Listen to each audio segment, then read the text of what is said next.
তো আপনার কি কি যোগ্যতা আছে? স্যার আগে একটা কথা বলেন তো, কি কথা? বেতন কত?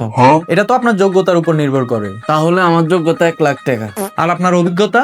বেতন পেলে অভিজ্ঞতা অর্জন করব। আপনি কি আসলেই কাজ করতে চান? বেতন যদি ঠিক থাকে কাজটা চিন্তা করা যাবে। আপনার কাজের অভিজ্ঞতা কত বছরের? 5 বছরের। কোথায় কাজ করেছেন? কোথাও না, তাহলে 5 বছরের অভিজ্ঞতা কিভাবে? 5 বছর ধরে চাকরি খুঁজতেছি। এটা অভিজ্ঞতা? 5 বছর পরে নিজের কোথায় দেখতে চান? এই কোম্পানিতেই। বাহ, কোন পদে? আপনার চেয়ারে। আমার চেয়ারে? স্যার আপনি তো তখন আরো উপরে চলে যাবেন। আর যদি না যাই? তাহলে আমার প্ল্যান বাতিল।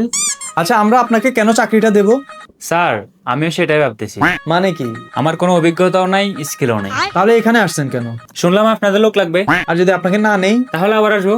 আবার কেন আসবেন? হয়তো তখন লোক লাগবে। আপনার কি নিয়মিত ছুটি দরকার? অবশ্যই স্যার। সপ্তাহে 1 দিন? না, 2 দিন? আর একটু। তাহলে কাজ করুন কতদিন? কাজের ব্যাপারটা পরে আলোচনা করি, আগে ছুটিটা ঠিক করেন।